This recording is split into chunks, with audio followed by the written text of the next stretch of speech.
UkaMaskandi usengene eshiqe emlandweni omkhulu kuMaskandi okungumlando-ke wokuqala ngqa endimeni-ke kaMaskandi. Sikhuluma-ke ngoMafikizolo-ke laphana-ke insizwa-ke esencane kakhulu nangokweminyaka yayo-ke laphana-ke futhi esemncane-ke nakuwona-ke umculo kaMaskandi, kodwa-ke ebabula-ke noma-ke elokhu ikhiphe njalo-ke amahithi-ke ayisimanga-ke laphana-ke kuyona-ke le industry-ke yomculo kaMaskandi.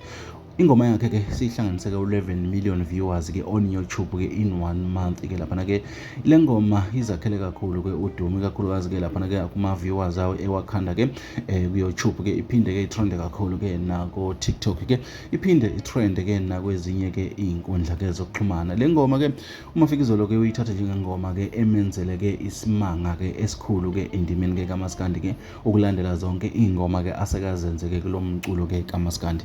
Lo muntu-ke sikhuluma ngayo-ke laphana-ke insizwa-ke esencane-ke evamise-ke ukuthi menza into yayo-ke laphana-ke yenze ngoshuni-ke ohlukile-ke futhi-ke ukuba ushuni-ke wakhe-ke yedwa-ke laphana-ke.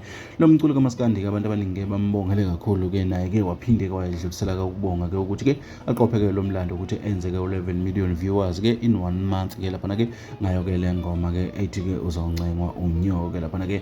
Le ngoma iphethe iy'nhlamvu-ke esithi-ke ziyisizulu-ke uma-ke sikhuluma-ke ngayo-ke, ngoba siyazi ukuthi abaningi-ke bake baba nokudideka-ke phambilini-ke babona sengazuthi-ke inamazwi-ke aqinile, kodwa-ke kuthe uhambe kwesikhathi-ke mebeyihlaziya-ke osohlaziyi-ke abasiqonda kangcono-ke isiZulu-ke kwase kuvela-ke cha iphethe nje isiZulu phaqa. Le ngoma-ke bafowethu-ke ibonakala-ke ukuthi ingaba nasemathubeni-ke amahle kakhulu-ke ukuthi-ke engomeni ezo-nominate-wa-ke kuwona-ke lo nyaka-ke laphana-ke ibe nayo-ke phakathi, njengoba-ke ibonakala-ke igijima-ke kunazo zonke. Bafowethu, ilezo engikuphathele zona la kwisiqiniseko SA Media.